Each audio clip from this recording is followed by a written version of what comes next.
అధ్యాయము అపోస్తులైనటువంటి పౌలు గారు రాసినటువంటి ఎఫెసీ పత్రిక 2వ అధ్యాయము 6వ వాక్యాన్ని దయచేసి ఎవరైనా చదవండి. 6వ వాక్యం, క్రీస్తు యేసునందు ఆయన మనకు చేసిన ఉపకారము ద్వారా. చిన్న ప్రార్థన చేస్తాను, అందరూ కళ్ళు మూసుకోండి. మీరు కూడా వ్యక్తిగతంగా ప్రార్థన చేసుకోండి. ప్రభువా మాతో మాట్లాడండి ప్రభు అని. మా ఊరిలో ప్రార్థన అంటే మోకాళ్ళు వేస్తారు. నాతోటే మాట్లాడండి ప్రభు అని అందరు ప్రార్థన చేయండి. హల్లెలూయా, హల్లెలూయా. నాతో మాట్లాడు ప్రభువా, నీవే మాట్లాడుమయ్యా,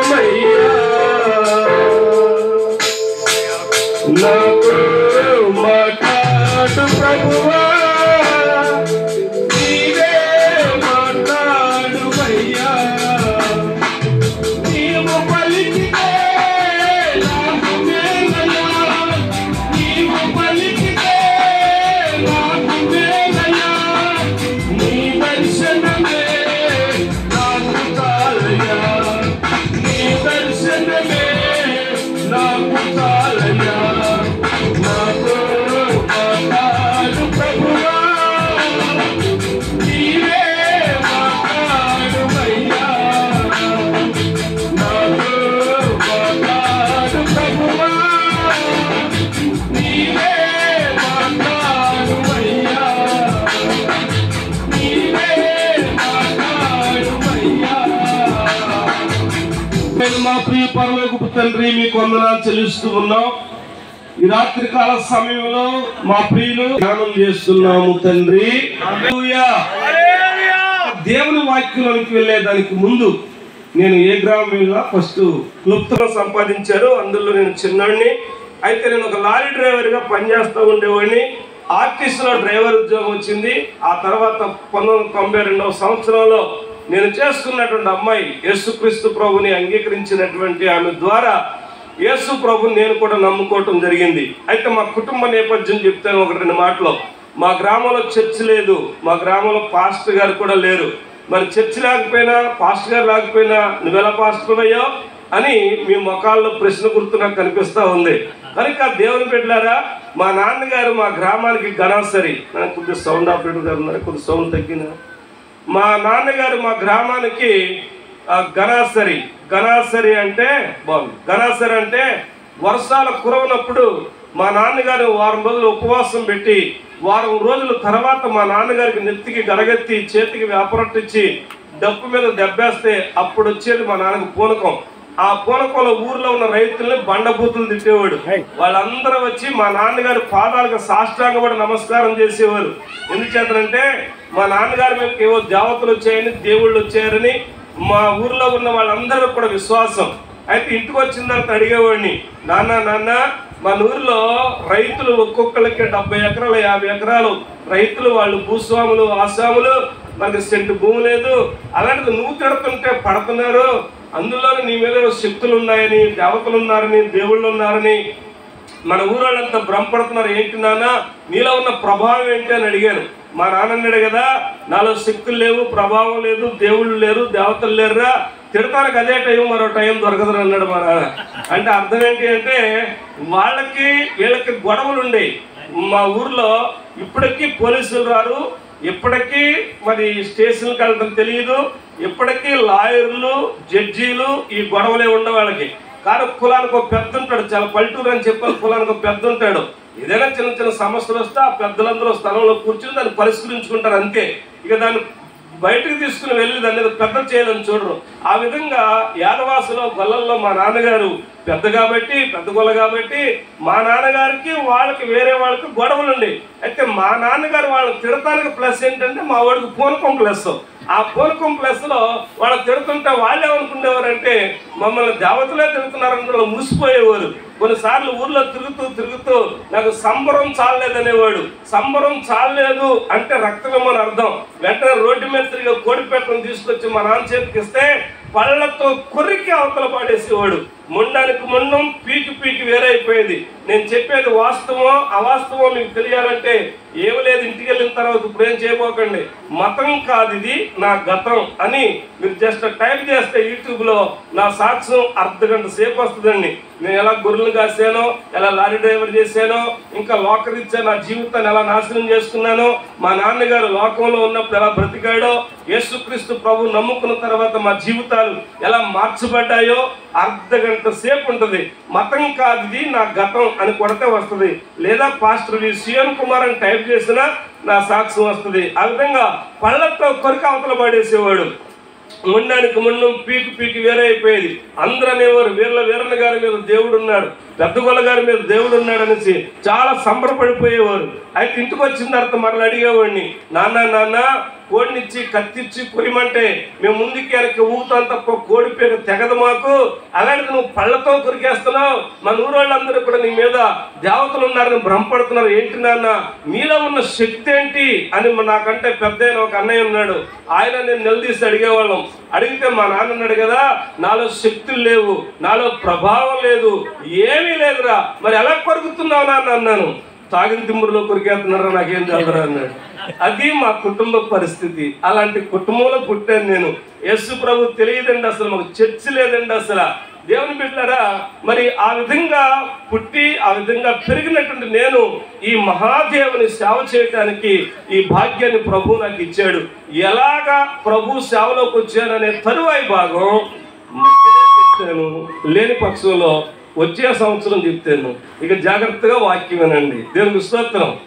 తరువాయి భాగం అనగానే కొన్ని మొక్కలు వెలిగిపోయి ఇంటికాడ మిస్ అయ్యి వచ్చాం, ఇక్కడ మిస్ అవ్వలేదు అనుకుంటున్నారు కదా. ఒక ఎపిసోడ్ అయింది, సెకండ్ ఎపిసోడ్ ప్రభు చిత్తం అయితే మధ్యలో కానీ వచ్చే సంవత్సరం ఎప్పుడైనా వస్తాయి. ఎప్పుడైనా ప్రభు చిత్తం అయితే విషయాన్ని చెప్తాను, యూట్యూబ్లో చూడొచ్చు. ఇంకా నాకు ఇచ్చిన టైంలోనే నా ప్రసంగాన్ని ముగించాలి. చూడండి, బైబిల్లో మనం ఒక మాట చదువుకున్నాం. అపోస్తలుడైనటువంటి పౌలు గారు మరి లేఖనాల్లో మనం చూస్తే కనుక కొన్ని పత్రికలు రాసినట్లుగా మనకు తెలుసు. మీరందరూ వాక్యం ఎరిగిన వారు కనుక దేవుని వాక్యాన్ని మీకు అర్థమయ్యే రీతిలో చెప్పాలని నేను ప్రయత్నం చేస్తూ ఉన్నాను. ప్రియులారా, ఇంచుమించు 13 లేక 14 పత్రికలు రాశాడని బైబిల్ పండితులు చెప్తుంటారు. ఒక పత్రిక దగ్గర వివాదం ఉంది, అది మనకు అనవసరం. అయితే మొత్తం మీద ఎఫెసీ పత్రిక మాత్రం ఎవరు రాశారంటే పౌలు గారే రాశారు. ఈ పౌలు గారు ఎఫెసీ పత్రిక రాస్తూ 2వ అధ్యాయం 6వ వచనంలో ఒక మంచి మాట చెప్పారు. ఏంటి ఆ మాట అంటే, క్రీస్తు యేసునందు ఆయన మనకు చేసిన ఉపకారము ద్వారా, తలపైకెత్తండి పౌలు గారు అన్నారు, క్రీస్తు యేసు ద్వారా తండ్రి అయినటువంటి దేవుడు మనకు చెప్పండి ఏం చేశారంటే ఉపకారం చేశాడు అన్నారు. మాట్లాడాలి మీరు, ఏం చేశాడు? ఉపకారం చేశాడు. ప్రియులారా, ప్రపంచంలో ఉన్నటువంటి మానవ జాతికి తండ్రి అయినటువంటి దేవుడు ఆయన కుమారుడైనటువంటి యేసుక్రీస్తు ప్రభు ద్వారా ఉపకారాలు చేశాడంట. చెప్పండి ఏం చేశాడు? ఉపకారాలు చేశాడు. అయితే ఆ ఉపకారాలు ఏంటో చెప్పేదానికి ముందు అసలు ఈ ఎఫెసీ పత్రికను గురించి లేకపోతే ఈ ఎఫెసీ పట్టణం గురించి కొన్ని వివరాలు నేను మీతో చెప్తాను. ఈ పత్రిక ఎఫెసీ పత్రిక అని రాస్తుంది. వాస్తవానికి ఆ రోజుల్లో కొలసీ పట్టణంలో సంఘం ఉంది, కొలసీ పత్రిక. అలాగే ఎఫెసీ పట్టణంలో సంఘం ఉంది, ఎఫెసీ పత్రిక. కొరింథీ ఆ పట్టణంలో సంఘం ఉంది, ఆ కొరింథీ పత్రిక. అలాగే తెస్సలోనిక అనేటువంటి పట్టణంలో సంఘం ఉంది, పౌలు గారు పెట్టారు, తెస్సలోని రాసిన పత్రిక. అంటే ఏ పట్టణంలో సంఘం అంటే ఆ పట్టణానికి పౌలు గారు ఏం రాశారంటే ఈ పత్రికలు ఉత్తరాలు రాయటం జరిగింది. ఎఫెసీ అనేది ఒక పట్టణం. ఎఫెసీ అనేది ఏంటంటే ఒక పట్టణం. ఈ పట్టణం యొక్క చరిత్ర నేను మీకు కొంత చెప్తాను. అపోస్తలుల కార్యాల గ్రంథంలోనికి రండి. 19వ అధ్యాయం తీసుకోండి అందరూ. 19వ అధ్యాయం 28వ వాక్యం చదవండి. 28వ వాక్యం, వారు విని రౌద్రముతో నిండిన వారై ఎఫెసీయుల అర్తెమేదేవి మహాదేవి అని కేకలు వేసిరి. ప్రభునందు ప్రియులారా, ఎఫెసీ పట్టణంలో అర్తెమేదేవి అనే ఒక టెంపుల్ ఉంది. ఇలా చూడాలి మీరు. ఎఫెసీ పట్టణంలో చెప్పండి ఏముంది? అర్తెమేదేవి అనే టెంపుల్ ఉంది. అయితే దానికి మరొక పేరు కూడా ఉంది. చదువుకున్న బిడ్డకు తెలుసు, డయానా అంటారు. దాన్ని ఏమంటారని? డయానా అంటారు. ఈ డయానా అనేది ప్రపంచ వింతల్లో 7 వింతల్లో, ప్రాచీన వింతలు ప్రపంచ వింతలు 7 ఉన్నాయి. ఆ 7ట్లో ఇది కూడా ఒక వింత. అంటే ఈ టెంపుల్ చాలా చిత్ర విచిత్రంగా కట్టినట్లుగా, ఇది చాలా ప్రాచుర్యం పొందినట్లుగా ఆసియా ఖండంలోని ఆసియా మైనర్ ప్రాంతంలో ఉన్నటువంటి ఈ ఎఫెసీ పట్టణంలో నిర్మించబడినటువంటి ఈ టెంపుల్ కి చరిత్ర ప్రకారంగా ఏమంటే చాలా విలువ ఉన్నట్లుగా చూస్తాం. ఈ అర్తిమే దేవి అనేటటువంటి దానికి మరొక పేరు ఉందని చెప్పాను. మరొక పేరేంటి? డయానా. మరొక పేరేంటి? డయానా. ఈవిడికి సంతానోత్పత్తి దేవత అనేటటువంటి ఒక విషయం కూడా నానుడు ఉంది. ఏంటి అది అంటే, ఆ స్థలానికి వెళ్ళి మొక్కుకుంటే గనక వాళ్ళకి ఏం కలుగుతారు? సంతానం కలిగిద్ది అనే ఒక మూఢనమ్మకం ఉంది. ఇంకా కొన్ని మూఢనమ్మకాలు ఉన్నాయి. అక్కడికి వెళ్తే గనక ఎలాంటి కార్యాలైనా జరిగిపోతాయి అనేటువంటి తత్వాలతో ప్రజలు బ్రతుకుతూ ఉండేవారు. అయితే ఆ స్థలానికి చాలా మంది ప్రజలు వచ్చేవారు. ఎఫెసీ పట్టణంలో నుంచి ప్రపంచంలో ఎక్కడికైనా ప్రయాణం చేయడానికి కావలసినటువంటి ఓడల మార్గం కూడా, ఓడల రేవు కూడా అక్కడ ఉన్నట్లుగా చరిత్ర మనకు బోధిస్తూ ఉంది.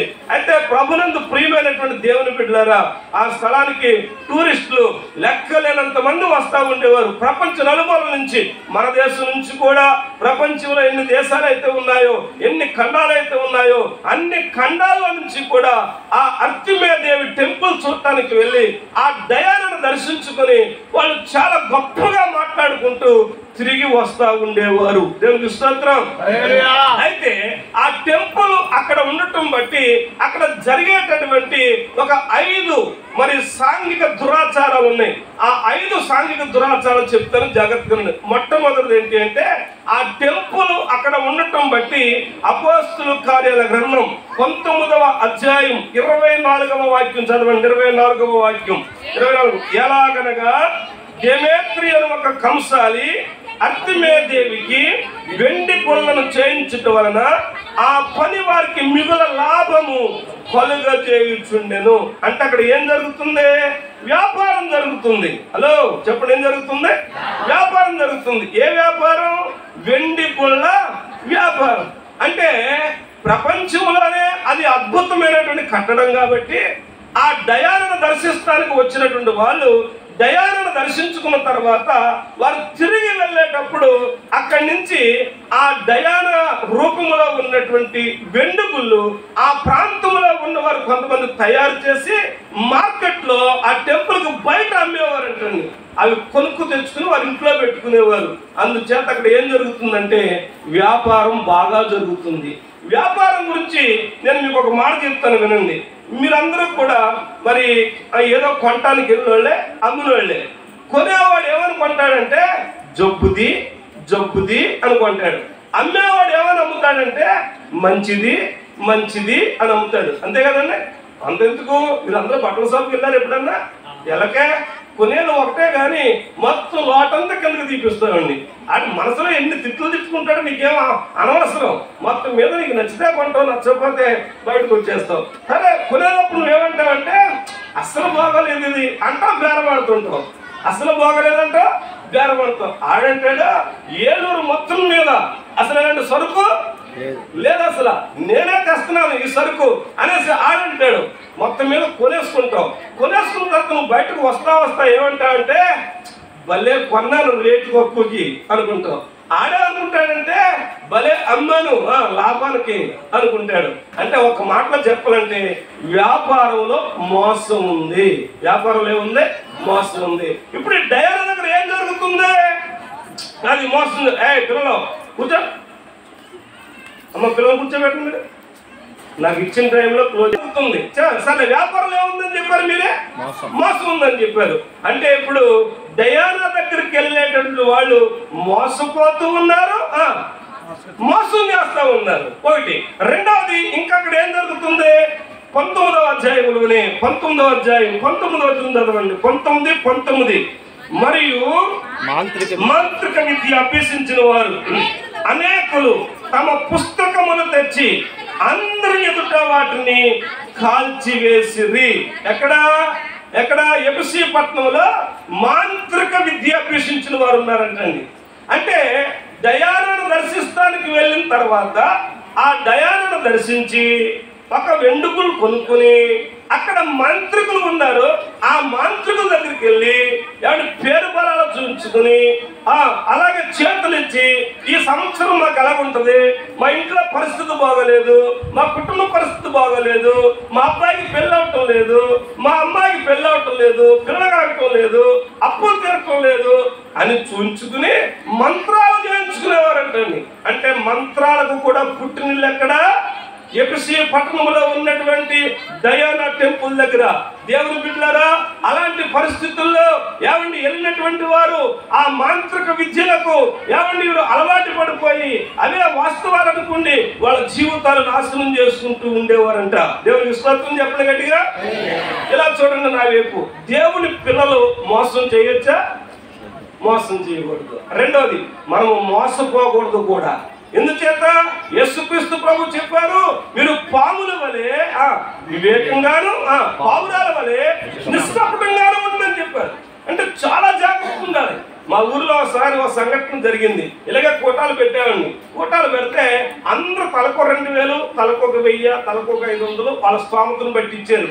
ఏం కంగారు పడకండి, అనుభవాలు చెప్తుంటాను కొన్ని. ఇస్తే అందులో ఒకడు పుల్లమ్మ, ఒక ఆవిడ పేరు, ఈ ఊరు పుల్లమ్మ కాదు, ఒక అక్కడ ఉంటే మా చర్చిలో పుల్లమ్మ ఆవిడ ఉంది. అయ్యగారు అసలు తినటానికే తినలేదండి, అసలు తినటానికే తినలేదండి అంది. సరే ఏం చేస్తాం, దేవుని కార్యక్రమం జరుగుతుంది, ఆవిడ కూడా చేతులు కలిపితే బాగుండు అని అనుకున్నాం. కానీ చివరికి జరిగిన విషయం ఏంటంటే, కూటాలు జరుగుతూ ఉండగానే నిడదవ్వాలని మా ఏరియాలో ఒక ప్రాంతం ఉంది, గంగా గోదావరి మన స్కీమ్ పెట్టాడు ఒకడు. గంగా గోదావరి స్కీమ్ పెట్టాడు. 3000 కడితే వారానికి 6000 ఇస్తాను అనే స్కీమ్ ఒకటి పెట్టాడు. ఈవిడి చర్చికి రాలేదు సరిగదా, కూటానికి రాలేదు సరిగదా, పగల కూటానికి రాలేదు సరిగదా, 3000 గంగా గోదావరి కట్టింది.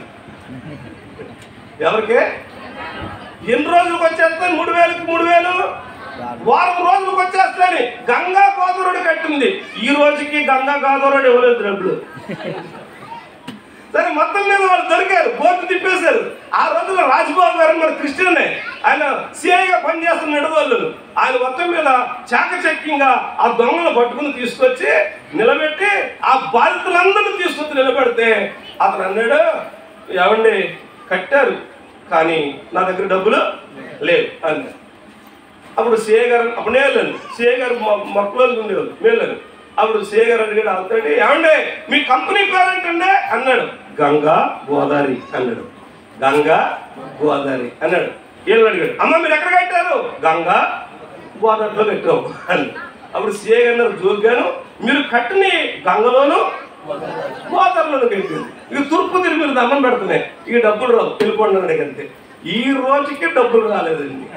అంటే వివేకం లేక వారం రోజులు ఎవడిచ్చేస్తాడండి, ఎవడు సొమ్మిచ్చేస్తాడా? 3000 కడితే 3000 వచ్చేస్తాయి, వారం రోజులు వచ్చేస్తాయి కట్టారండి. ఇలాంటి పిచ్చి పనులు మనం చేయకూడదు. ఇది డయానా దగ్గరికి వెళ్ళే వాళ్ళు చేసే పని. రెండవ పని ఏంటి అంటే, ఆ డయానా దగ్గరికి వెళ్ళే వాళ్ళు మంత్రాల మీద ఆధారపడ్డారంట. ఎట్ల మీద? మంత్రాలు, ముహూర్తాలు, ఎదురులు, ఏమన్నా శకునాలు. చాలా మంది చూడండి, పిల్లెదురు వస్తే వెళ్ళరండి వీళ్ళు, పిల్లెదురు వస్తే వెళ్ళరండి. పిల్లికి ఎలక భయపడాలి తప్ప నువ్వు భయపడుతున్నావు నేను తెచ్చుకుంటూ రావన్నా ఏమనుకోకండి. దేవునికి స్తోత్రం కదా. మనం తెచ్చేంత లావున్నాం, పిల్లెదురు వస్తే వెళ్ళరండి. మళ్ళీ ఎవరు? క్రైస్తవులు పెళ్ళిళ్ళ పాస్టర్ గారు ఎన్ని ఇబ్బందులు పెడతారు. ఎంత తెలివండి మీకు, మీరే డేటెడ్కి వచ్చేస్తారు.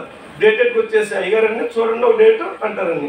మేమేం చేస్తాం, ఇలా తిరిగేస్తుంటాం. అయ్యగారి డేట్ అయితే బాగుంటుందోనండి అని మళ్ళీ ఆవిడే చెప్పింది. వాళ్ళను ఆవిడే చెప్తే అయ్యగారు ఆల్రెడీ ఆ డేట్ ఎక్కడ ఇచ్చేస్తుంటారు.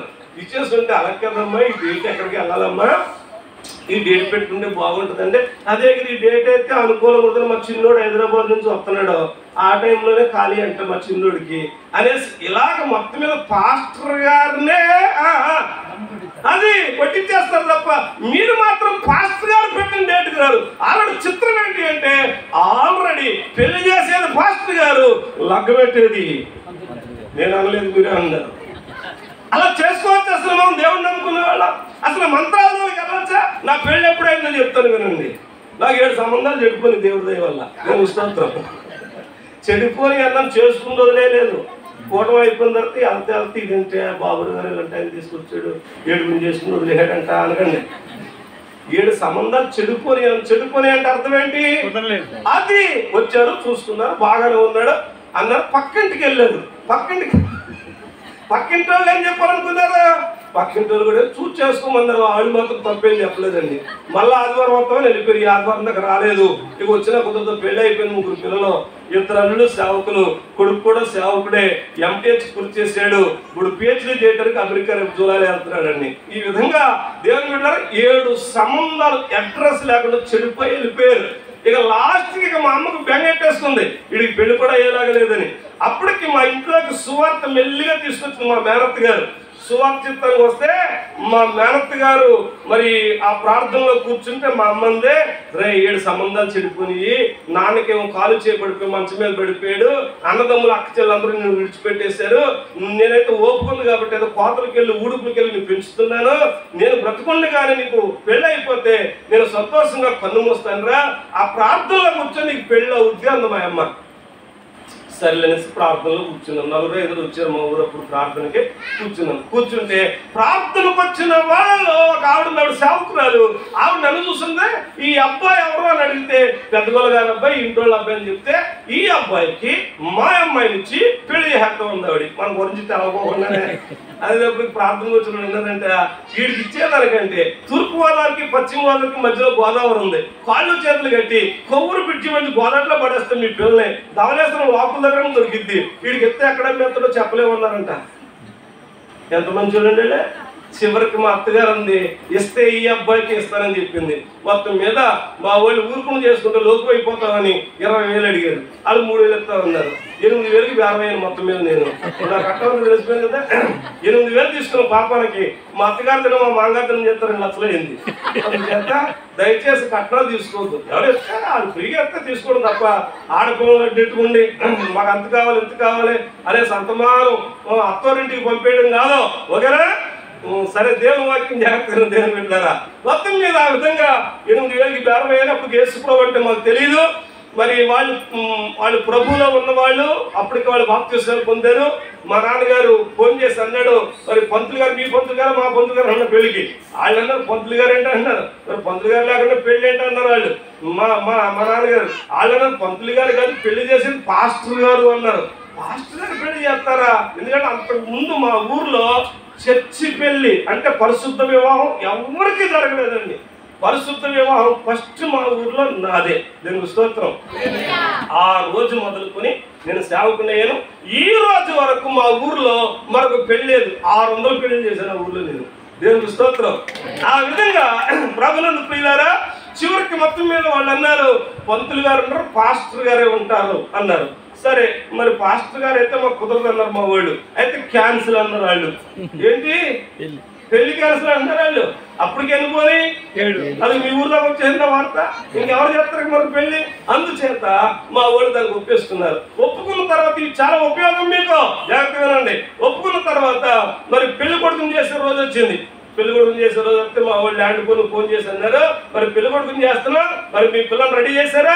మరి పెళ్లి కొడుకు మరి ఇదేంటిది కడతారు కదా, అది గంగరెద్ది కట్టినట్టు కడతారు కదా. వాళ్ళందరూ కట్టకూడదు క్రైస్తవ పెళ్లికి అన్నారు. కట్టకపోతే పెళ్లి కొడుకు లాగా ఉంటావు అన్నాడు మా వాడు. అంటే క్యాన్సిల్ అన్నారు. క్యాన్సిల్ అంటే అలాగా బాస్కుమారేస్తాం, బాస్కుమారేస్తాం ఏదో పెడతారు. ఏంటిది అదిగో కళ్యాణపు పొట్టు అన్నారు మా వాళ్ళు. వాళ్ళందరూ అవి కూడా ఉండకూడదు అన్నారు. మరి లేకపోతే అలాగా అన్నారు వీళ్ళు. క్యాన్సిల్ అన్నారండి. తర్వాత మళ్ళా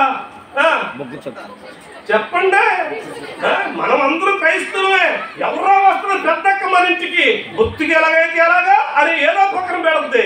ఆవిడ మాట వింటావు తప్ప దైవ సేవకుడు మాట నువ్వు వాక్యం చెప్పినట్టు నడుచుకోవు.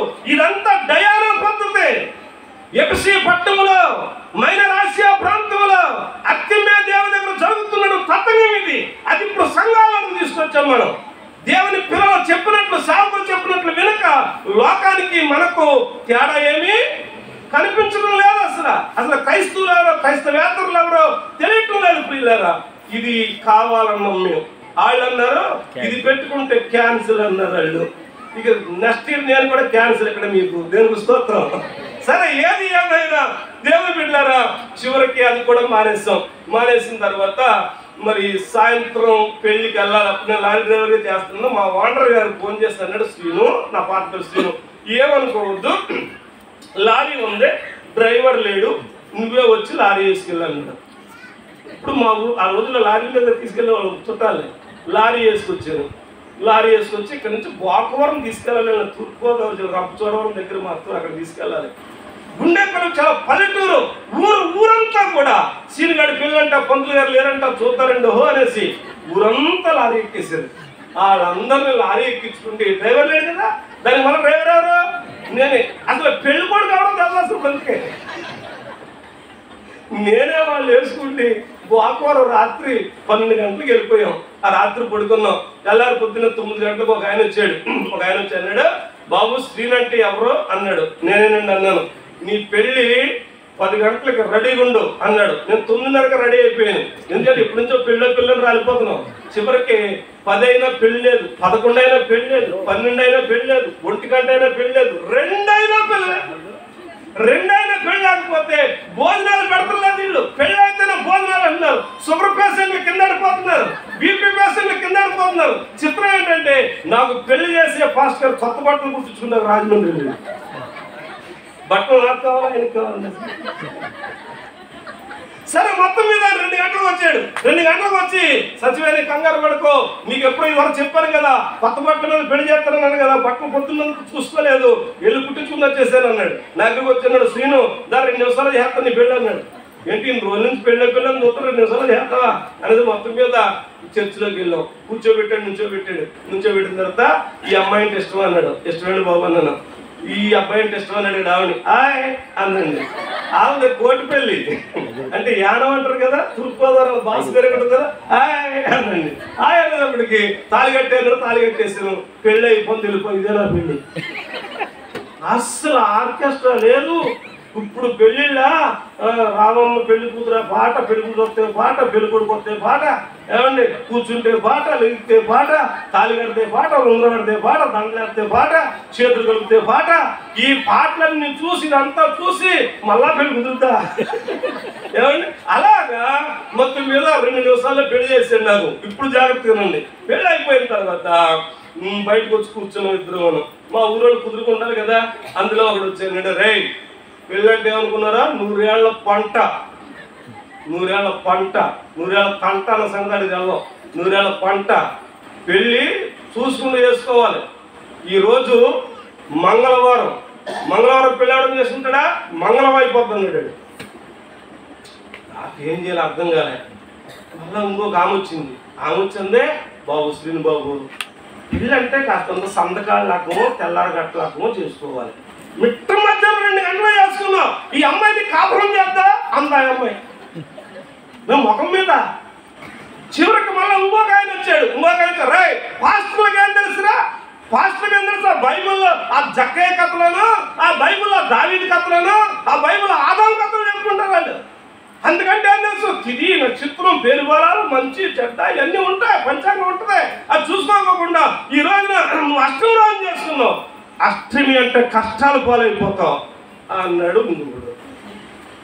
ఇలా చూడండి, ఇప్పుడు పెళ్ళై 10 నిమిషాలు అవ్వలేదు, అప్పుడే మా కాపురంలో ఏం పోసారు, ఇప్పుడు పోసారు.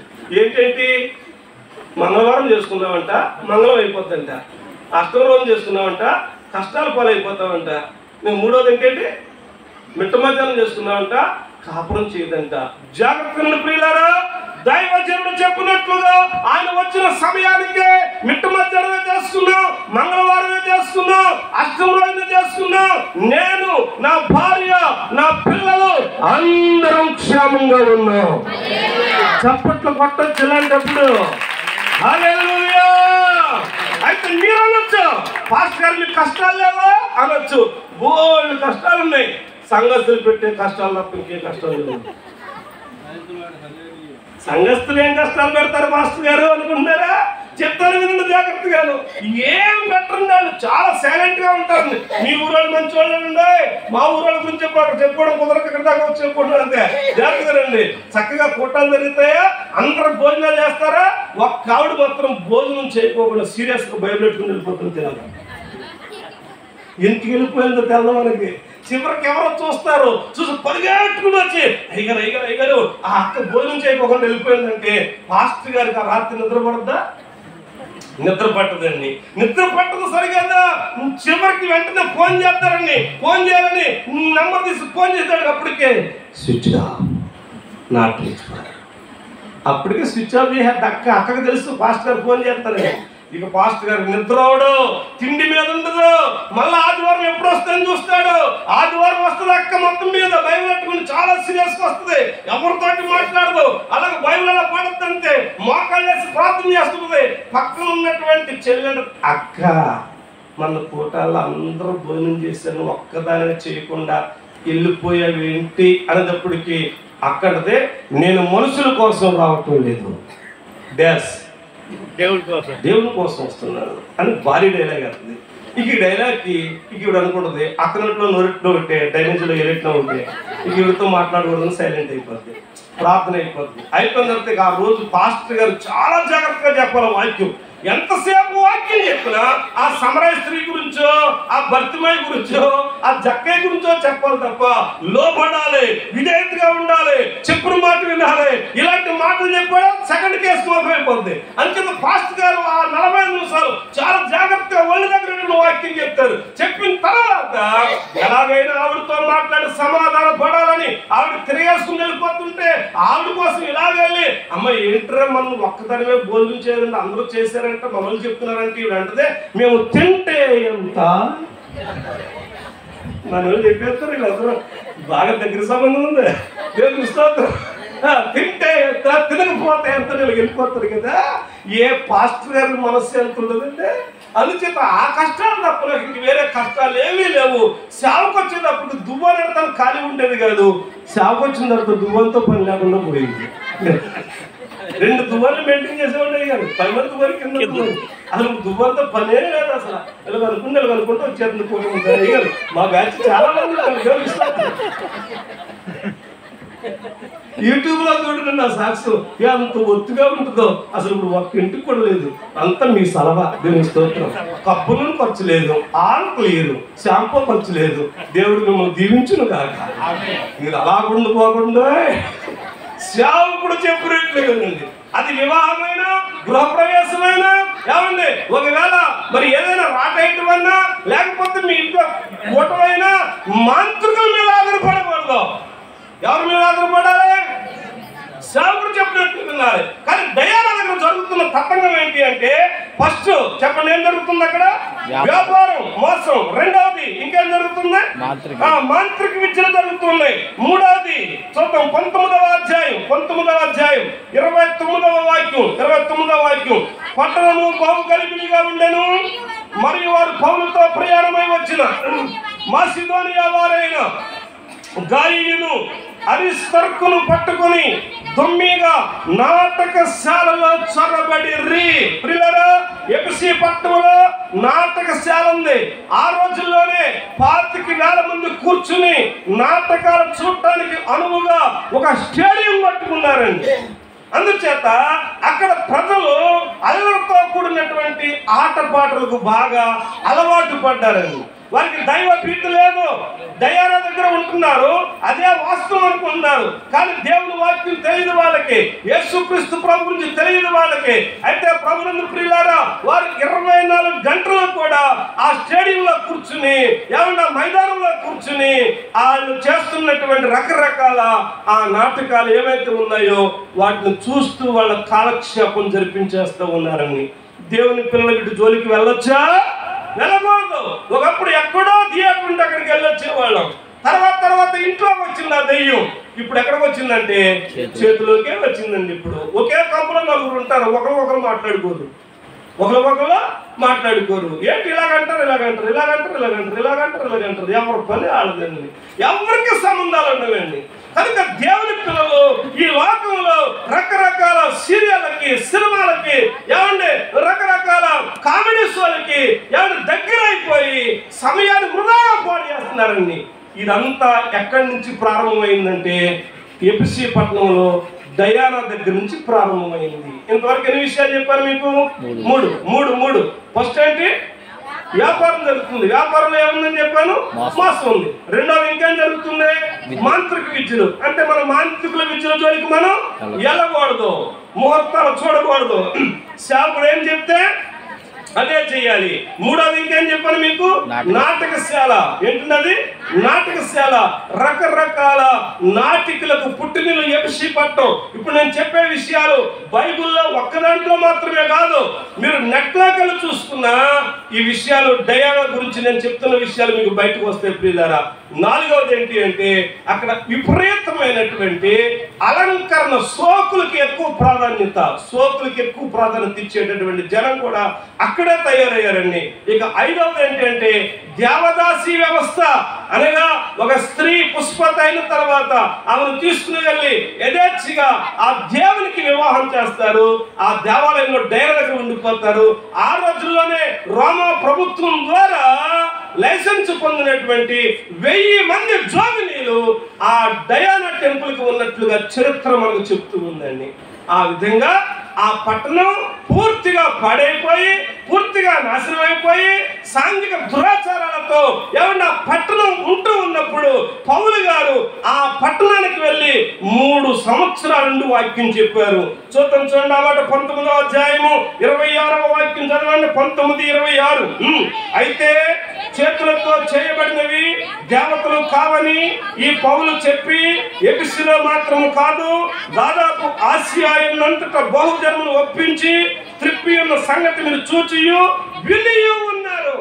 ప్రియులారా, పౌలు గారు ఎఫెసు పట్టణానికి వెళ్ళారు. 3 సంవత్సరాల కాపురం ఉన్నారు. 3 సంవత్సరాల కాపురం ఉండి అనేక మందితో మాట్లాడారు. ఇదిగో చేతులతో చేయబడినవి దేవతలు కాదు, దేవుళ్ళు కాదు, అందుచేత మీరు వాటిని పూజించొద్దు, వాటి ద్వారా మీకు మోక్షం లేదు. మీకు మోక్షం ఇచ్చేది యేసుక్రీస్తు ప్రభువే, రక్షణ ఇచ్చేది యేసుక్రీస్తు ప్రభువే, మీ కుటుంబాలను దీవించేది యేసుక్రీస్తు ప్రభువే, వర్షం కురిపించేది యేసుక్రీస్తు ప్రభువే. ఇలాంటి ప్రసంగాలు చేసి అనేక మందిని ఒప్పించి అనేక మందిని యేసుక్రీస్తు ప్రభువుకు త్రిప్పాడంటండి. చెప్పండి పట్టింది గట్టిగా. అలాగా ఎఫెసు పట్టణంలో పౌలు గారి ద్వారా చెప్పండి ఏం స్థాపించబడింది? సంఘం స్థాపించబడింది. నా ప్రియులారా, ఇప్పుడున్న సిఎస్ఏ సంఘాలు కానీ, లూథరన్ సంఘాలు కానీ, ఇంకా బాప్టిస్ట్ సంఘాలు కానీ, అప్పుడున్న మిషనరీలు వారి దేశాలు విడిచిపెట్టి, సుఖాలు విడిచిపెట్టి, వారి కుటుంబాలు విడిచిపెట్టి ఏమండి వేల కిలోమీటర్లు సముద్రాల్లో ప్రయాణాలు చేసి, వారంలో ప్రయాణాలు చేసి, తిండి తిప్పులు లేకుండా, ఆరోగ్యం లేకోకుండా వారి కుటుంబాలు నష్టపరుచుకుని మన దేశానికి వచ్చి సువార్త చెప్పి ఈ సంఘాలు స్థాపించారు. నమ్మునోళ్ళు స్తోత్రం చెప్పి చప్పట్లు కొట్టిన గట్టిగా. ఈ సంఘాలు స్థాపించడం చిన్న విషయం కాదు. వీటి కోసం వెనకాల వాళ్ళ శ్రమ, వాళ్ళ కష్టం, వాళ్ళ బాధ, వాళ్ళ ప్రార్థన, వాళ్ళ త్యాగం ఎన్నో ఉన్నాయి ప్రియులారా. పౌలు గారు కూడా ఎఫెసు పట్టణంలో 3 సంవత్సరాలు ఉండి సంఘాన్ని స్థాపించారు. ఆ తదుపరి కాలంలో పౌలు గారు ఎక్కడికి వెళ్ళవలసి వచ్చిందంటే చెరసాలకు వెళ్ళిపోయారు. ఇప్పుడు ఈ పత్రిక ఎక్కడి నుంచి రాశాడు అంటే చెరసాల నుంచి రాశాడు. ఈ పత్రికకు చెరపత్రిక అనే పేరు కూడా ఉంది. చెరసాలలో ఉండి ఈ పట్టణంలో ఉన్న ప్రజలకు ఉత్తరం రాస్తూ రాస్తూ ఎఫెసు పత్రికలో 2వ అధ్యాయం 6వ వచనం అంటాడు, ఓ ఎఫెసు పట్టణంలో ఉన్నటువంటి సంఘస్థులారా, తండ్రి అయినటువంటి దేవుడు యేసుక్రీస్తు ద్వారా మనకు కొన్ని ఉపకారాలు చేశాడు అన్నారు. ఈ మాట ఎందుకు రాశాడో చెప్పి ఏ ఉపకారం చేశాడో చెప్పేసి నా ప్రసంగాన్ని ముగించేస్తాను. అందరూ నా వైపు చూడండి. ఈ మాట చెప్పడానికి కారణం ఏంటి అంటే ఆల్రెడీ అప్పటికి కొంతమంది ఇంకా ఎక్కడికి వెళ్తున్నారు? ఎఫెసు పట్టణంలో డయానా దగ్గరికి వెళ్తున్నారు. గుర్తుపెట్టుకోవాలి, డయానా దగ్గరికి వెళ్తున్నారు. కొంతమంది ఎక్కడికి వస్తున్నారు? ప్రార్థనకు వస్తున్నారు. అర్థమవుతుందా? కొంతమంది ఎక్కడికి వస్తున్నారు? ప్రార్థనకు వస్తున్నారు. కొంతమంది ఎక్కడికి వెళ్తున్నారు? డైరా దగ్గరికి వెళ్తున్నారు. డైరా దగ్గరికి వెళ్ళే వాళ్ళే కొంతమంది రక్షణ పొంది సంఘంలో చేర్చబడ్డారు. వీళ్ళకి పౌలు గారు అకులా ప్రిస్కిల్లా కొంతకాలం సేవ చేశారు. అందులోను తిమోతి గారు కొంతకాలం సేవ చేశారు. ఇలాగ అలెగ్జాండర్ ఆయన కూడా కొంతకాలం సేవ చేశాడు. ఇలాగ పౌలు గారు కొంతమంది సేవకులు పెట్టాడు. అయితే వెళుతూ ఉన్నప్పుడు వాళ్ళకి కొన్ని సందేహాలు వచ్చినాయి. ఏంటి సందేహాలు అంటే డయానా దగ్గరికి వెళ్తున్న వాళ్ళు ఎలాగ ఇల్లు కట్టుకున్నారో మనం వాళ్ళకి ఇల్లు కట్టుకున్నాం. ప్రార్థనకు వచ్చేవాళ్ళు డయానా దగ్గరికి వెళ్ళే వాళ్ళ పిల్లలకి ఎలా పెళ్ళి అవుతున్నాయో ప్రార్థనకు వచ్చే వాళ్ళ పిల్లలకు కూడా పెళ్ళిళ్ళు అలాగే జరుగుతున్నాయి.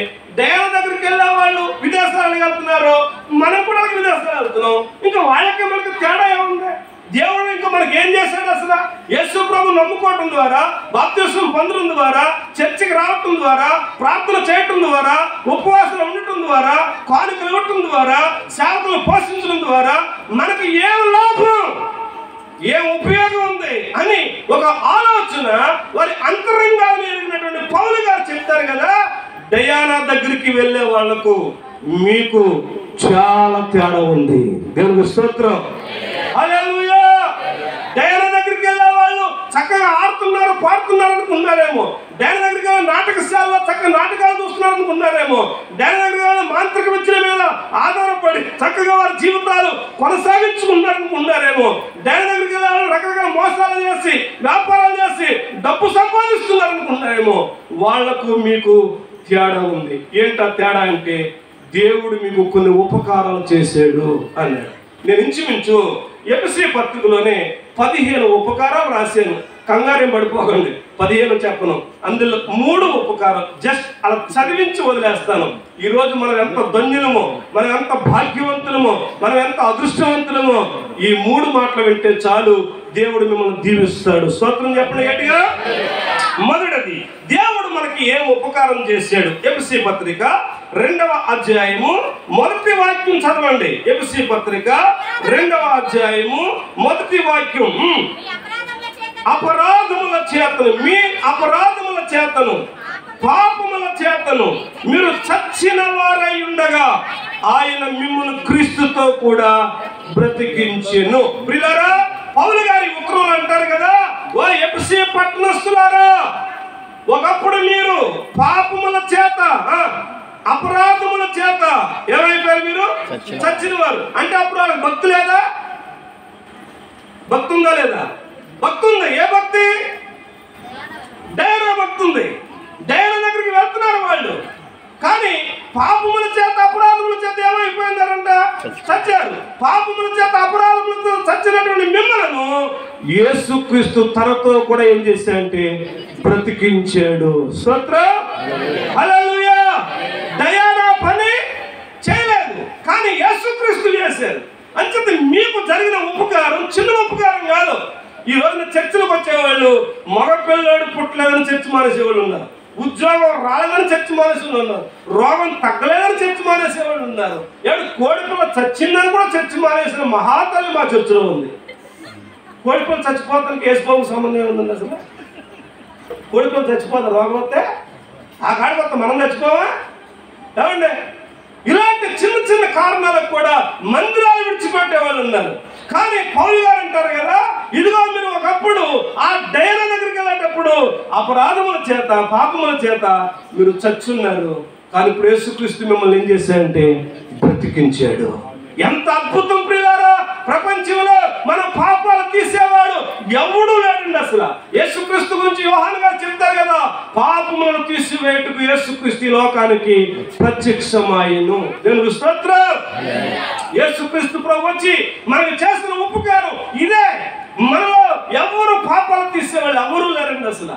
లోకంలోకి వచ్చిన వాళ్ళందరూ కూడా పాపులే, నీతిమంతుడు లేడు, ఒక్కడు కూడా లేడు అని వాక్యం చెప్తుంది. అందరూ పాపము చేసి దేవుడు అనుగ్రహించి మహిమను పొందలేకపోతున్న వాక్యం చెప్తుంది. ఆ రకంగా చూస్తే ఈ లోకంలోకి చాలా మంది వచ్చారు, వాళ్ళందరూ పాపాలతో ఉన్నారు. అందుకు ఒక పద్యం ఉందండి, కాళ్ళ ముందు పేరు కడకేద లేక ముగ్గురెత్తగాళ్ళు మునిగి చెర్రి నరుడు ఎదగల నగబాట్ల కాదయో విశ్వనాభిరామ వినురవేమా అని వేమన గారు పద్యం చెప్పాడు.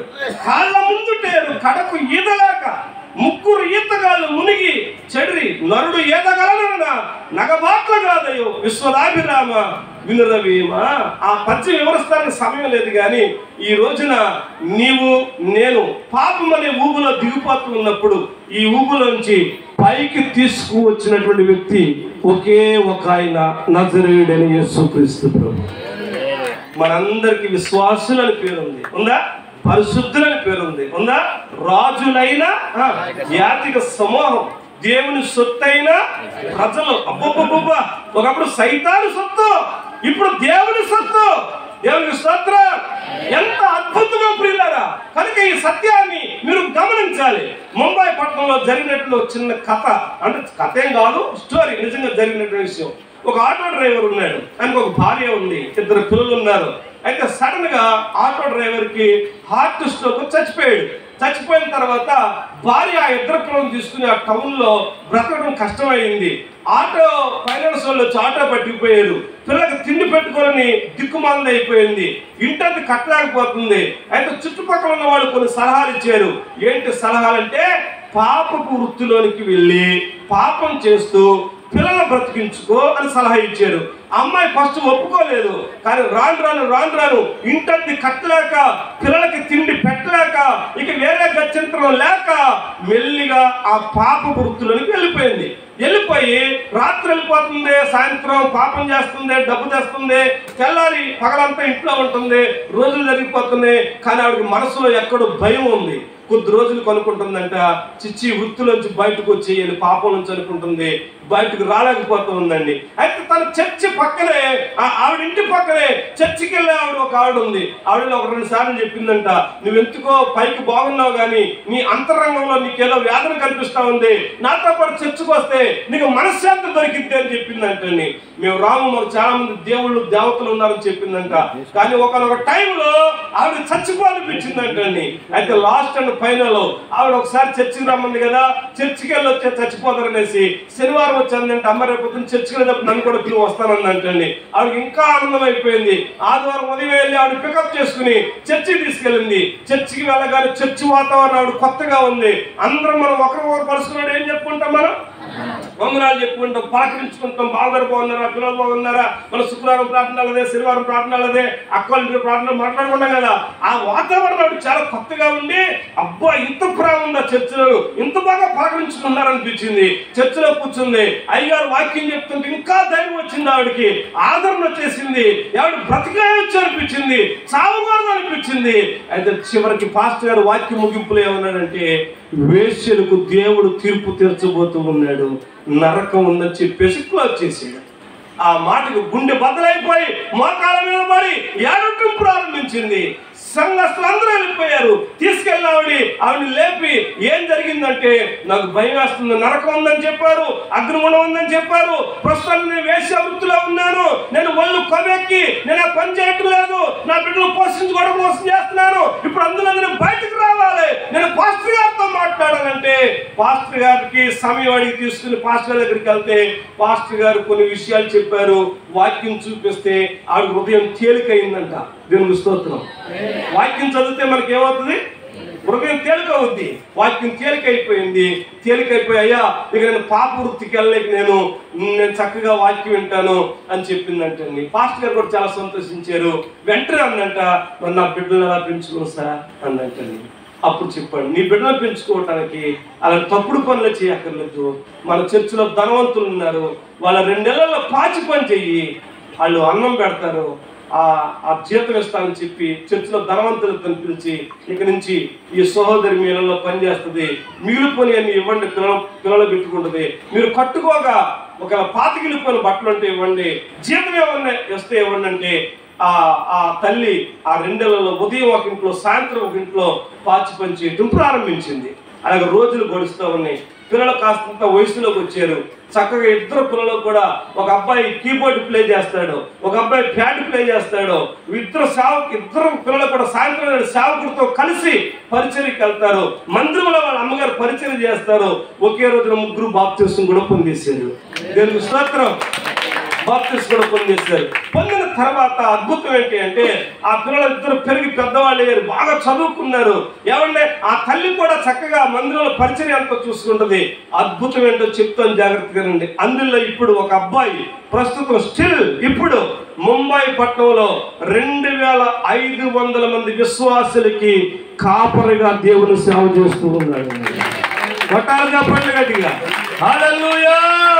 అందులో ఒక అబ్బాయి ప్రస్తుతానికి ఇప్పుడు మహారాష్ట్రలో ఒక జిల్లాకి కలెక్టర్ గా ఉద్యోగం చేస్తూ ఉన్నాడండి. దానికి స్తోత్రం కలిగినగాక. నా పిల్లరా, 8 సంవత్సరాల క్రితం ఆ తల్లిని ఇంటర్వ్యూ చేశారు. అసలు నీ భర్త చచ్చిపోయేటప్పుడు మీరు అప్పుల్లో ఉన్నారు కదా, ఆటో కూడా పట్టుకుపోయారు కదా, ఇంటది కూడా కట్టలేని స్థితి కదా, నువ్వు ఈ స్థితికి ఎలాగ వచ్చావు అని అడిగితే ఆవిడ చెప్పింది, నేను పాపంలో పడిపోవటం నిజమే, పాపం నుంచి బయటకు రాలేకపోయాను, ఏ దేవుడు నన్ను తీసుకురాలేదు, ఏ మాంత్రికులు నన్ను తీసుకురాలేదు, ఏ బంధువులు తీసుకురాలేదు, నజరేయుడైన యేసు ఆయన కార్చిన రక్తం ద్వారా నన్ను పరిశుద్ధపరిచాడు, అందుకే నేను అందులోంచి బయటకు రాగలిగానని ఇంటర్వ్యూలో చెప్పిందండి ఆవిడ. దేవుని స్తోత్రం.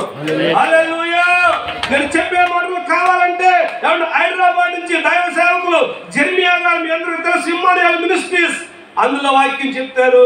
ఆయన ఆ ఇంటర్వ్యూని ఆయన చర్చిలో దాన్ని ప్లే చేసి చూపించారండి. ఈ రాత్రి యేసుక్రీస్తు ప్రభు నమ్ముకున్నందుకు కలిసి రావట్లేదు అనుకోబాక, ఇల్లు కట్టలేకపోయారు అనుకోబాక, పిల్లలకు ఉద్యోగాలు రాలేదనుకోబాక, పిల్లలకు వివాహాలు అనుకోబాక, ఏమన్నా అప్పులు అయిపోయి అనుకోబాక, అవి ఉన్నా పర్లేకపోయినా పర్లేదు. ఈ రోజు యేసయ్య ద్వారా మనందరికీ జరిగిన ఉపకారం ఏంటి అంటే, పాపముల చేత అపరాధముల చేత చచ్చిన మనం క్రీస్తుతో కూడా బ్రతికించబడ్డాం. Praise the lord. ఈ ఉపకారం ప్రపంచంలో ఎవడో చేయలేడు. ప్రపంచంలో ఇంత గొప్ప ఉపకారం చేశాడు మీకు అని పౌలు గారు చెరసాలలో ఉండి ఎవరికి ఉత్తరం రాశాడు? ఎఫెసీ సంఘానికి. రెండవ ఉపకారం ఏంటో చూపిస్తాను. ఇంతసేపు చెప్పాలని కంగారు పడకండి. రెండవ ఉపకారం ఎఫెసీ పత్రిక 2వ అధ్యాయం 18వ చదవండి. 18వ వచనం. ఆయన ద్వారానే మనం ఉభయులము ఒక్క ఆత్మయందు తండ్రి సన్నిధికి చేరగలిగి ఉన్నాము. తండ్రి సన్నిధికి చేరగలిగి ఉన్నాము. ఆయన ద్వారానే మనం ఉభయులము ఒక్క ఆత్మయందు తండ్రి సన్నిధికి. ఇలా చూడాలి వైపు. దేవుని బిడ్డలారా, పాత నిబంధన కాలంలో దేవుడు మోసేతో మాట్లాడుతున్నాడు. మోసే, నేను ప్రజలతో మాట్లాడటం కోసం ఒక ప్రత్యక్ష గుడారాన్ని ఏర్పాటు చేయండి అన్నాడు కదా. ప్రత్యక్ష గుడారం ఎన్ని భాగాలు? 3 భాగాలు. 1 ఆవరణం, 2 పరిశుద్ధ స్థలం, 3 అతి పరిశుద్ధ స్థలం. ఆవరణంలో గంగాలం ఉంటుంది, బలిపెట్టు ఉంటుంది. అది దాటుకుని పరిశుద్ధ స్థలంలోకి వస్తే ధూప వేదిక ఉంటుంది, దీపవృక్షం ఉంటుంది, సన్నిధి రొట్టెల బల్ల ఉంటుంది. అది దాటుకుని అతి పరిశుద్ధ స్థలానికి రావాలంటే పరిశుద్ధ స్థలానికి అతి పరిశుద్ధ స్థలానికి మధ్యలో ఒక తెర ఉంటుంది, ఒక బలమైనటువంటి తెర ఉంటుంది. ఆ తెర గురించి మొన్నే గుడి ప్రేరణ వాక్యం చెప్తానికి నేను కాస్త మూలప్రతులు చదువుతూ ఉంటే ఒక చరిత్రకారుడు రాసినటువంటి మాట ఏంటంటే, 4 ఏనుగులు కలిపి లాగితే ఎంత బలం ఉపయోగిస్తే అది చిరిగిద్దో అంత బలం ఉపయోగించాలంటండి. అంత బలమైనటువంటి తెర ఉంటుంది. అది అలా తయారు చేసింది అంటండి. ఆ తెర ఉంటుంది. ఆ తెర దాటుకుని లోపలికి వస్తే లోపల ప్రత్యక్ష గుడారానికి సంబంధించిన మందస్సు ఉంటుంది. ఆ మందస్సు మీద కెరూబులు ఉంటాయి. ఆ మందస్సు పెట్టే లోపల చిగురించు ఆహారం కర్ర, బంగారపు మన్నా పాత్ర, 10 ఆజ్ఞలు పలకలు ఉంటాయి. యాజకుడు మాత్రమే సంవత్సరానికి ఒక్కమారు రక్తం చేతపుచ్చుకొని లోపలికి ప్రవేశించాలి. రెండో వ్యక్తి ప్రవేశిస్తే చచ్చిపోతాడు. అది పాత నిబంధన. సొలొమోను కాలంలో కూడా దేవుడు మందిరాన్ని కూడా అలాగే నిర్మించాడు. హలో, అర్థమవుతుందా? అలాగే నిర్మించాడు. అంతేకాదు ఇప్పుడు కూడా మీరు లోకంలో హిందూ టెంపుల్స్ ఎక్కడికైనా వెళ్ళండి, అలాగే ఉంటాయి. ఎలా ఉంటాయి? ఆవరణం ఉంటుంది, పరిశుద్ధ స్థలం ఉంటుంది, దాన్ని గర్భగుడి అంటారు. గర్భగుడిలోకి పిఎంని వెళ్ళెవరు, సీఎంని వెళ్ళెవరు. కొన్ని కోట్ల రూపాయల కిరీటాలు చేయించినా కూడా వెళ్ళెవరండి. అందరూ ఎక్కడ ఉండాలి? బయట ఉండాలి. కానీ ఈ రోజున వాక్యం ఉంటున్న దేవుని బిడ్డలారా, పౌలు గారు అంటారు, రే ఎఫెసీ పట్టణస్తులారా, ఒకప్పుడు మీరు డయానా దగ్గరికి వెళ్ళేవారు. డయానా దగ్గరికి వెళ్ళినప్పుడు మీరు ఎక్కడ ఉండేవారు? ఆవరణంలో బ్రతికేవారు, బయట బ్రతికేవారు. కానీ ఇప్పుడు యేసు క్రీస్తుని నమ్మటం ద్వారా మనం ఉభయులము, మనం ఉభయులము ఒక్క ఆత్మ ద్వారా తండ్రి సన్నిధికి చేరగలిగి ఉన్నాము. అనే అర్థం ఏంటి అంటే, నువ్వెంత చెడిపోయిన వ్యక్తివైనా, ఎంత పాడైపోయిన వ్యక్తివైనా, లోకవంతులను ద్వేషించేసినా, నీ కుటుంబమే నిన్ను కాదన్నా, ఏమన్నా చట్టమే నిన్ను వృత్తిమన్నా, ఈ రోజు నువ్వు పాపిని అని ఒప్పుకొని ప్రభు సన్నిధికి రాగలిగితే గనక ఆయన పాపుల స్నేహితుడు, అందరినీ చేర్చుకుంటాడు. ఆయన దేవునికి స్తోత్రం. యేసయ్య దగ్గర మనకు ఆ స్వతంత్రత ఉంది ఇప్పుడు. అందుకే సిలువలో యేసుక్రీస్తు ప్రభు ఏలి ఏలి లామా సబక్తానని బిగ్గరగా కేక వేసి ఆయన ప్రాణం విడిచిపెట్టి తండ్రి నీ చేతికి నా ఆత్మను అప్పగిస్తున్నాను చెప్పినప్పుడు దేవాలయపు తెర పైనుండి కిందకి చిరిగిపోయింది. అంటే ఇక లోపలికి వెళ్ళడానికి అడ్డేమీ లేదు. పాపులు ఎవరైనా సరే లోపలికి రావచ్చండి. ఈ రాత్రి నువ్వు దొంగవా, వ్యభిచారమా, లోకవంతుడు కాదందా, చీయందా, నీ తల్లిదండ్రులకే నీవు ఎవరి వెక్కసం అయిపోయావా, కట్టుకున్న భార్య నీ దగ్గరికి రావటం లేదా, ఇలాంటి పరిస్థితుల్లో ఉన్నట్లయితే పాపిని ప్రభు దగ్గరికి వస్తే కనుక యేసయ్య నిన్ను చేర్చుకుంటాడండి. మన ఉభయలము ఒక ఆత్మ ద్వారా తండ్రి సన్నిధికి ఈ ఉపకారం ఎవరు చేయగలడు? యేసయ్య చేశాడు. ఆ తెర ఎవరు చింపారు? యేసయ్య చేశాడు ఆ కార్యం. ఆయన సిలువలో మరణించకపోతే ఆ తెర చిరగదు. ఆ తెర చిరగకపోతే మనం కూడా ఎక్కడ ఉండాలి? బయట ఉండాలి. కానీ ఇప్పుడు ఎక్కడ బ్రతుకుతున్నాం? పరిశుద్ధ స్థలంలో బ్రతుకుతున్నాం, తండ్రి సన్నిధిలో బ్రతుకుతున్నాం. ఎంత అదృష్టంలో చప్పట్లు కొట్టి ప్రభుని కనపరిచిన గట్టిగా హల్లెలూయా. ఇలా చూడాలి. దైవ దగ్గరికి వెళ్ళాలి. ఎక్కడ ఉన్నారు ఇప్పుడు? బయటే. ఇప్పుడు చెప్తున్నాను, వాళ్ళు ఎంతకాలం ఉన్న బయటే, ఇక్కడికి రానంతకాలం బయటే. ఇంకా నీ కొడుకులు, నీ కూతుర్లు, నీ అల్లులు, నీ మనవళ్ళు, నీ భర్త ఇక్కడికి రాకపోతే వాళ్ళ బ్రతుకు బయటే, దైవం దగ్గరే, ఆ ఆవరణంలోనే. ఇక్కడికి వస్తే తండ్రి సన్నిధిలో కూర్చునే భాగ్యం దొరికింది. రెండు అయిపోయి మూడో మాట చెప్పేసి నేను ప్రార్థన చేస్తాను. చూడండి, ఇదే అధ్యాయంలో 2వ అధ్యాయంలో 7వ వాక్యం చదవండి. ముగించేస్తాను నేను. 7వ వాక్యం, క్రీస్తు యేసునందు మనలను ఆయనతో కూడా లేపి పరలోకమందు ఆయనతో కూడా కూర్చుండబెట్టెను. కూర్చుండబెడతాడా? కూర్చుండబెట్టాడు. ఆల్రెడీ ఓకే అయిపోయి ఉంది. పరలోకంలో కూర్చుండబెట్టెను అంటే ఓకే, మన సీట్ అక్కడ కన్ఫర్మేషన్ అయిపోయింది. ఇప్పుడు ప్రభుత్వం కూర్చున్నాం మనం అంతే. ఇప్పుడు యేసు ప్రభు నమ్మిన వాళ్ళు ఎవరినైనా సరే అడగండి, చచ్చిపోతే ఏమవుతామని. ఏం చెప్తారు? ఏం చెప్తాం? ఒకసారి చిన్న పడవలో ముసలాడు ప్రయాణం చేస్తుందంట. ప్రయాణం చేస్తుంటే ముసలాళ్ళకి తిండి ఎక్కువ ఉంటుంది. ఏమనుకోవద్దు, దయచేసి ముసలాళ్ళకి తిండి ఎక్కువ. చిన్న పిల్లల టైప్ వస్తారు. వృద్ధాకి వచ్చేటప్పటికి ఏ టైప్ వస్తారు వాళ్ళు? చిన్నపిల్లలు చూడండి, రూపాయి కనపడితే అడిగి వెళ్ళిపోతారు. వాళ్ళు కొట్టుకు వెళ్ళిపోతారు. 5 రూపాయలు కనపడ్డా 100 రూపాయలు వెళ్ళిపోతారు. రోజుకి 10 సార్లు వెళ్ళిపోతారు. ముసలాళ్ళకు కూడా అంత బాగా నోరు ఆడొచ్చారు. మా అమ్మ షుగర్ ఉండేది, 100 సంవత్సరాలు బ్రతికింది మా అమ్మ. మొన్నే మరి జనవరి 29వ తారీఖు ప్రభు దగ్గరికి వెళ్ళిపోయింది. 100 సంవత్సరాలు పూర్తి చేసుకున్న మా అమ్మగారు. అయితే స్వీటు కనపడతలేదు. అమ్మ స్వీట్ అంతా ఏమైపోయిందన్న, నేనే తిన్నాను రా అంది. అలా కాదమ్మా, నీకు షుగర్ కదమ్మా అంటే ఏం చేయదు, ఖాళీగా ఉండి అలాగే ఇల్లు ఒకటి ఇలాగెళ్ళినట్టు నోట్లు వేసుకున్నాడు రా, అయిపోయింది.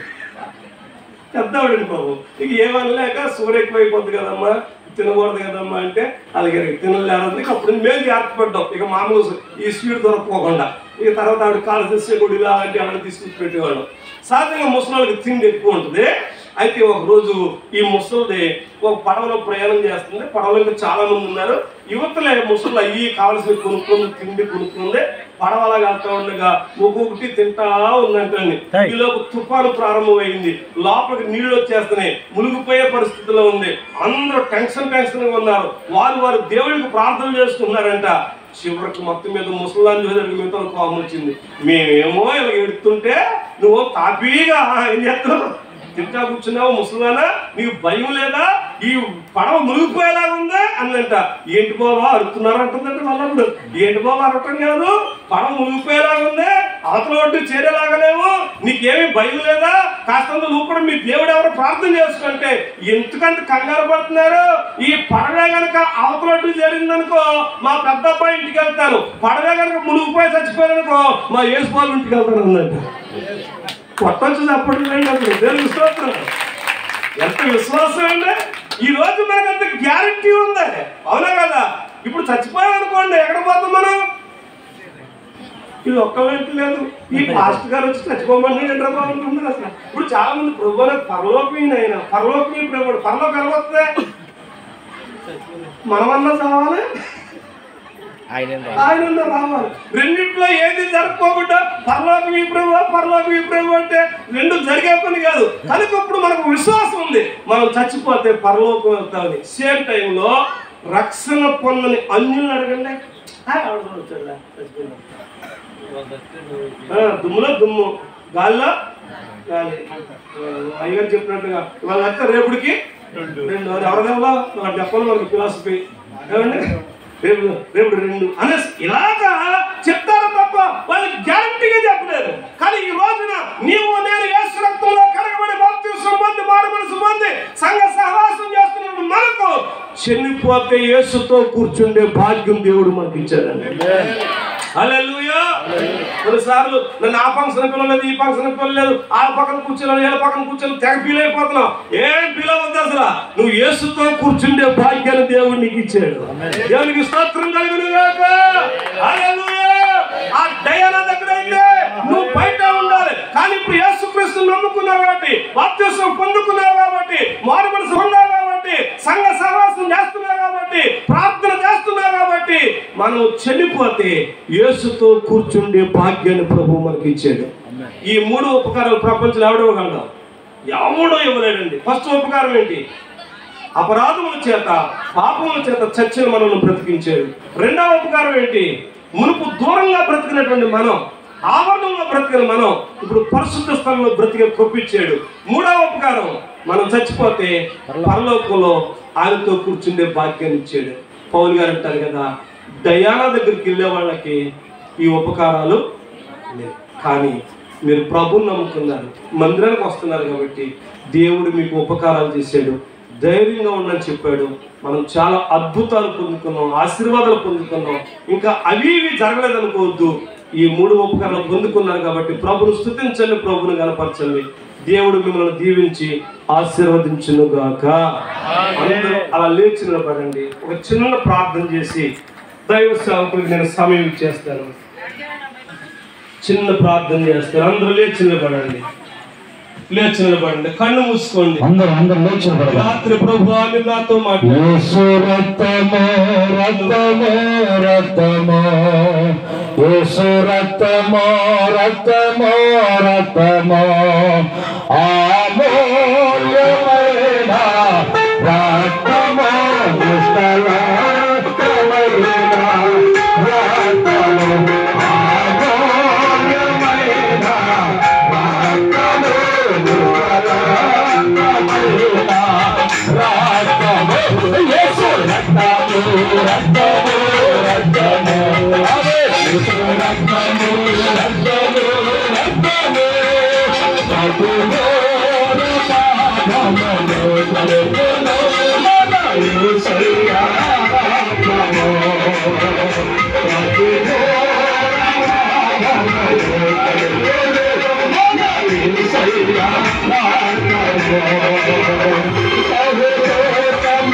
Thank you.